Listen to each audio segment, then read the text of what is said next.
Salut à tous, j'espère que vous allez bien. Le Barça a fait match nul contre une équipe pas facile à jouer sur un terrain plutôt compliqué, hein, rien de dramatique pour le moment en tout cas. Analyse du match, c'est parti.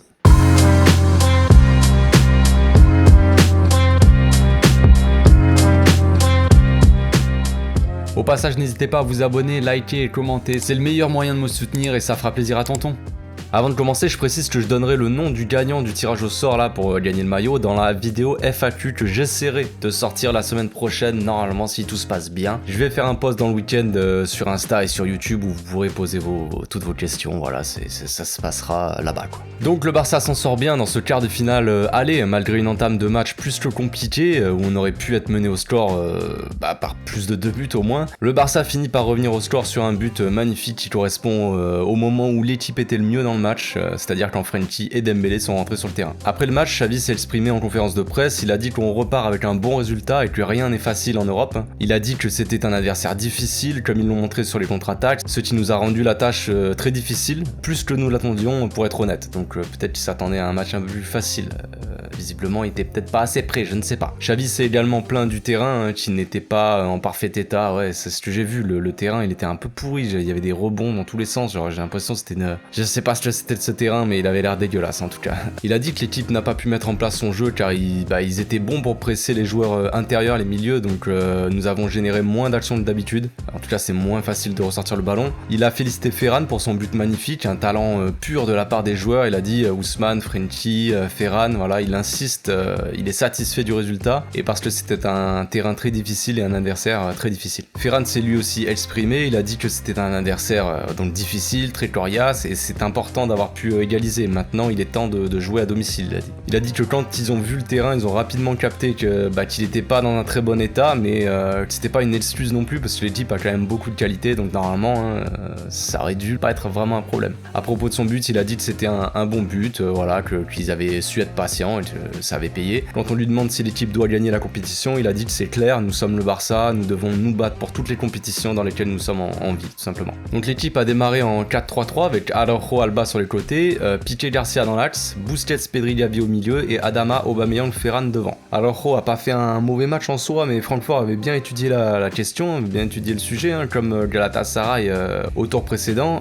Ils savent très bien que le point faible de Ronald, c'est bien la relance. Ils ont bien bloqué les joueurs intérieurs, comme l'a dit Xavi, ce qui veut dire que ça a obligé les latéraux à jouer long, et visiblement ça n'a pas fonctionné pour nous. Il me semble qu'ils ont joué aussi en 3-4-3 eux, et ils encadraient bien Busquets au milieu, il y avait toujours beaucoup de joueurs autour de lui, ce qui l'empêchait clairement de construire le jeu, et sans Frenkie à côté de lui, visiblement c'était très difficile. Ils ont joué rapidement en contre, ce qui nous a posé des problèmes aussi, hein, comme d'habitude. Après, heureusement que c'est pas une équipe avec des grandes qualités de finition non plus, sinon on aurait pu franchement en prendre 2 ou 3 en première mi-temps. Alors est-ce que l'équipe a un peu sous-estimé Francfort ? C'est possible franchement, on vient de déchirer le Real chez eux et de battre Séville 4 jours avant, dans un match aussi très compliqué, donc peut-être qu'on a eu un petit excès de confiance, je ne sais pas, on n'a pas assez pris au sérieux cette équipe de Francfort et ça a failli nous coûter cher. Heureusement Xavi a réagi et a fait rentrer Frenkie et Dembélé qui ont tout changé en fin de match, hein, mais il faudrait pouvoir compter sur tout le monde parce que on peut pas mettre toujours le même 11, voilà, on va avoir besoin de toute l'équipe jusqu'à la fin de saison, pas uniquement de 11 joueurs. On voit bien que certains commencent un peu à tirer un peu la langue, comme on dit. Donc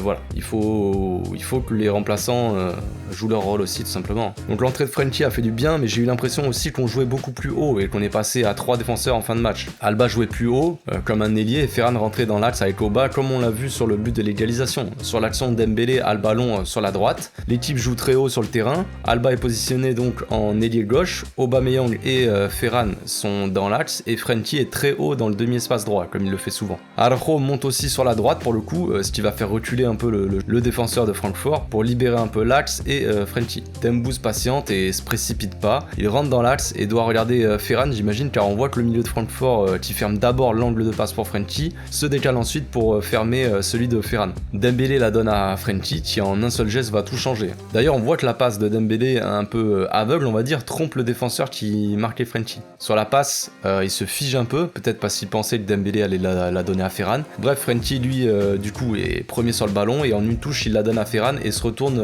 avec une vitesse incroyable. Le défenseur a pas le temps de comprendre quoi que ce soit, Frenkie est déjà parti en profondeur. Ferran qui s'était libéré du marquage lui redonne en une touche et amène donc un autre défenseur sur Frenkie, ce qui libère un peu plus l'axe encore. Frenkie la redonne en une touche à Ferran, qui contrôle et frappe rapidement et ça fait but. Franchement une très belle action et un très beau but, hein. C'est magnifique. Sur cette action on voit tout l'apport de Frenkie à cette équipe. On le sait bien, Frenkie c'est un joueur total, il sait tout faire, c'est clair. Il a encore prouvé hier soir en 20 minutes à peine. Xavi a dit que Frenkie et Dembélé avaient besoin de repos et que c'est pour ça qu'ils n'avaient pas été titulaires. On peut pas lui en vouloir à Xavi, mais j'ai l'impression quand même que Pedri a aussi besoin de repos. Donc ce week-end, pourquoi ne pas mettre Nico un peu sur le terrain aussi, ça, pour changer, ça peut être bien. Bref, on n'y est pas encore. Ce que je retiens de ce match-là, c'est évidemment que Frenkie est indispensable au bon fonctionnement de ce collectif, qu'avec lui sur le terrain, Busquets est protégé, Pedri joue plus libéré et Dembélé a quelqu'un avec qui combiner en attendant le retour de Dest, avec qui il combine aussi très bien. Frenkie apporte beaucoup de sûreté dans le jeu et beaucoup de maîtrise au milieu et je vois pas pourquoi certains se posent encore la question de savoir s'il faut le vendre ou pas cet été. Pour moi la question ne s'est jamais posée et c'est toujours pas le cas d'ailleurs. On va passer maintenant aux questions-réponses. Vous avez été nombreux encore une fois à me poser des questions sur Instagram, donc un grand merci aux participants. On commence par André qui demande: d'après toi Dembélé est indispensable? Oui, clairement, il s'est rendu indispensable depuis l'arrivée de Xavi. Il a montré qu'il faisait des différences quand il rentrait en cours de match, mais aussi en étant titulaire. Il a mûri dans son jeu, je trouve. Ok, il fait des différences sur le côté grâce à sa vitesse et sa percussion, mais il est quand même beaucoup plus mûr dans le jeu maintenant par rapport à Adama par exemple qui a beaucoup de mal dans ce domaine, je trouve. Dembélé offre plus de variantes dans son jeu grâce à sa vista, ses bonnes passes. Il a les deux pieds aussi, donc le danger peut venir de n'importe où à n'importe quel moment, alors qu'Adama est un peu plus prévisible. Même si grâce à son physique, il se débrouille quand même plutôt bien, mais faut pas jouer que sur ça, frérot. Regardez Dembélé, avant il jouait quasiment uniquement sur sa vitesse de débordement, alors que maintenant il le fait beaucoup moins souvent. Avant il faisait 50 crochets par minute, 50 feintes de frappe sur une seule action, alors que maintenant il va chercher des solutions avec ses collègues, des combinaisons. Enfin bref, donc oui, pour moi, il est clairement indispensable, et comme j'ai dit hier, s'il se blesse les gars, on est dans la merde. Alexandre qui demande: Garcia est sous-estimé, t'en penses quoi? Clairement oui, je pense, ouais. J'en ai pas parlé hier, mais encore une fois, il a sorti un très bon match. C'est pas la première fois que je le dis, mais Garcia est très très bon, et peut faire beaucoup de bien à cette équipe. On m'avait répondu qu'en face, c'était pas non plus très costaud. À chaque fois que j'ai dit que Garcia a fait un bon match, on m'a dit ouais mais c'est que machin en face, ouais mais c'est que... Ok, on va peut-être encore me dire ça aujourd'hui, mais pour moi Garcia a le potentiel pour être le patron de cette défense avec Araujo. Ils sont très complémentaires, Garcia est très intelligent dans le placement et ses relances sont très bonnes. Il sait jouer en une touche de balle, on l'a vu dans le Classico, il avait été très utile dans ce domaine pour les relances. Bref, Garcia pour moi il est sous-coté et je sais pas vraiment pourquoi. Peut-être que la plupart des gens préfèrent des défenseurs costauds comme Araujo par exemple, mais perso moi j'aime bien les défenseurs aussi un peu techniques, surtout ça n'empêche pas le joueur d'avoir la grinta. Il a un très fort caractère, c'est un guerrier le gars. Alors oui, c'est pas un monstre physiquement, mais ça n'a jamais été la norme au Barça, sinon ça se saurait les gars, et Busquets n'aurait jamais fait la carrière qu'il a fait par exemple. Le mec c'est une brindille Busquets. En attendant, c'est le meilleur 6 de l'histoire pour moi, donc bon, voilà. Regardez Mascherano, il faisait 1m20 le gars, il était monstrueux. Après, c'est pas le même style, mais bon, laissez un peu de temps à Garcia et vous verrez bien. Futur capitaine avec Araujo et Frenkie pour moi, clairement. Sam Biche qui dit: j'ai l'impression que Pedri est fatigué dans ce match, il faut le faire reposer le week-end. Alors oui, c'est l'impression que j'ai eu aussi, surtout en première mi-temps, mais je pense que c'est dû à l'absence de Frenkie aussi, un petit peu. Pedri n'a pas forcément le même rôle quand il joue avec Gavi ou avec Frenkie. J'aimerais bien qu'il se repose ce week-end quand même, il enchaîne beaucoup en ce moment et hier il a joué tout le match en plus, donc j'aimerais voir Nico à sa place ce week-end. David qui dit: on s'en sort bien avec ce nul, place au retour. Oui, on s'en sort bien comme tu dis, on aurait pu le payer plus cher que ça, hein, largement. Il faut aussi souligner le caractère de l'équipe quand même qui n'a rien lâché. Voilà, on peut se plaindre de l'équipe qui n'a pas réussi à gagner, voilà, c'est que Francfort, c'est que machin, bref, on peut se plaindre tant qu'on veut, mais quand même, voilà, il faut savoir souligner certaines choses. Ils ont eu le caractère pour aller chercher le nul, alors que franchement, ils étaient à la rue physiquement face à cette équipe qui a amené beaucoup d'intensité. Ils sont allés chercher l'égalisation, qui est quand même très importante pour le retour, et qui sera... bien différent à domicile d'ailleurs. Le terrain ne sera pas le même et le public fera la différence. Je ne doute pas que le match sera totalement différent chez nous, mais il faudra quand même marquer rapidement pour vite tuer le match et les faire sortir un peu pour mieux les tuer derrière. Au passage, encore un match sans une défaite. Je sais pas combien de matchs d'affilée ça fait sans défaite, mais c'est plutôt cool. Rodriguez qui demande: que penses-tu réellement de l'apport de Ferran depuis son arrivée, hormis ses ratés? Ouais, je l'ai dit plusieurs fois, mais dans l'ensemble, je trouve que Ferran fait du bon boulot. Franchement, si on met de côté ses ratés, les gars, écoutez-moi bien. Si on met de côté Serraté, j'ai rien à lui reprocher perso, rien du tout. Il faut qu'il bosse devant les buts, ok, mais à part ça, dans le jeu sans ballon, les combinaisons avec Pedri ou même Frenkie par exemple hier, elles sont très bonnes. C'est très bien tout ça. Il s'entend aussi très bien avec Aubameyang, il fait les efforts défensifs. Donc voilà, moi je l'ai déjà dit quand il est arrivé, je le répète encore une fois, Ferran est un joueur collectif. C'est un joueur d'équipe. Si vous attendez 50 buts par saison, vous rêvez, il le fera pas. Peut-être qu'un jour il le fera, tant mieux pour lui, tant mieux pour nous, mais je ne pense pas. Il lui faut un tueur à côté de lui, c'est typiquement le joueur qui va bonifier le collectif et faire briller les autres, à l'image de Pedro à l'époque. Après, que certains n'aiment pas Ferran, je peux comprendre, mais dire qu'il n'apporte rien à l'équipe, les gars, je ne pourrais jamais être d'accord. Il suffit de regarder les matchs objectivement, tout simplement. Certains veulent voir Adama et Dembélé en même temps sur le terrain, mais ça n'apporte aucun équilibre défensivement. Si on était dans FIFA, ça marcherait sûrement, mais là, c'est pas le cas. Mahamé, je sais pas si ça se prononce comme ça, frérot, qui dit on a besoin d'un vrai arrière droit. Oui, c'est vrai, mais on en a deux. Hein. Après, voilà, le problème est autre. Si tu parles du match d'hier, voilà, déjà, Xavi avait fait le choix de ne pas inscrire Alves pour l'Europa League, alors que Dest, lui, entre-temps, s'est blessé. Pour moi, à l'époque, c'était un mauvais choix de ne pas inscrire Alves. Moi, personnellement, à choisir, j'aurais peut-être pas inscrit, je sais plus les choix qu'il y avait, mais j'aurais pas inscrit Adama en fait. On a pas mal d'attaquants en soi les gars, on a vraiment pas mal d'attaquants et quand on voit ce qu'apporte Adama, je me dis Adama peut plus apporter en Liga qu'en Europa League. Enfin bref, en tout cas, ne pas inscrire Alves, c'est un mauvais choix. Voilà, Dest se blesse et on se retrouve avec Araujo à droite qui n'apporte clairement pas autant, c'est clair. Après, je n'ai rien contre Araujo, il fait ce qu'il peut, mais c'est pas un arrière latéral, c'est tout. Dest ne sera pas là au retour, donc on devrait encore jouer avec Araujo, hein, qui n'apporte donc, comme je dis, rien offensivement. On l'a vu hier, ça a joué contre nous. Quand on voit ce qu'apporte Dest par sa percussion et ses montées, et ce qu'apporte Alves dans la maîtrise du jeu, la construction et la qualité de ses centres, c'est compliqué, très compliqué. Pour la saison prochaine, il nous faudrait peut-être un autre arrière droit. Hein. Perso, j'aimerais que Dest reste et que Mazraoui vienne, mais aux dernières nouvelles, Mazraoui devrait signer au Bayern et le Barça voudrait vendre Dest pour avoir de la thune. Pourquoi faire les gars? Pour acheter Haaland? Quoi? Vous allez vendre aussi Frenkie pour acheter Haaland?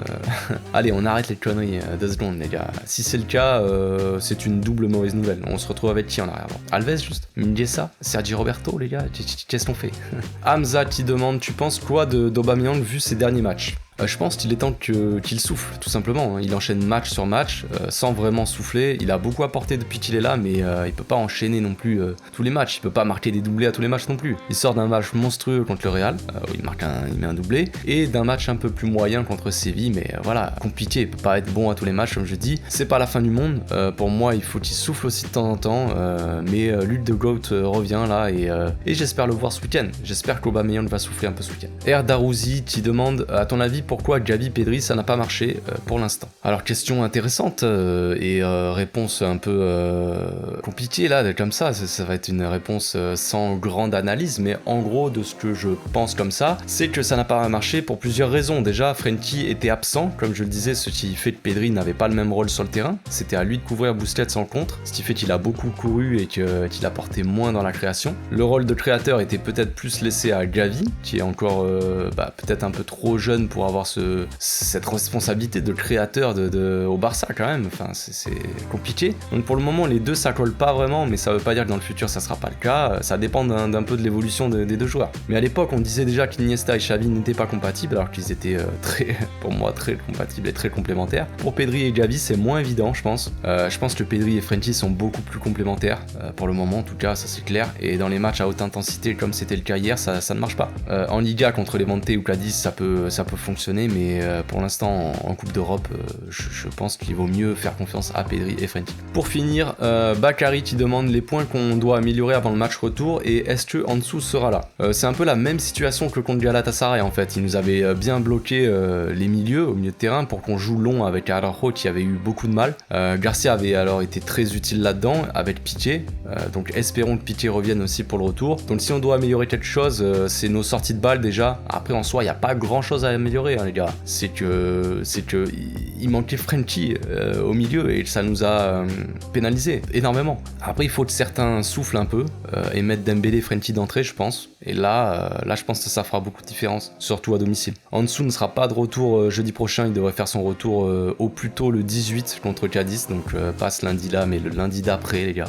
Parce que oui, on joue le lundi, très bizarre, mais bon, c'est comme ça. Il devrait rentrer quelques minutes, histoire de reprendre un peu le rythme, petit à petit, mais il faut pas compter sur lui non plus pour renverser le match retour, ça n'arrivera pas. Voilà, c'est tout pour aujourd'hui, j'espère que la vidéo vous a plu, les gars, on se retrouve bientôt pour l'avant-match. D'ici là, portez-vous bien, passez une très bonne journée, ciao.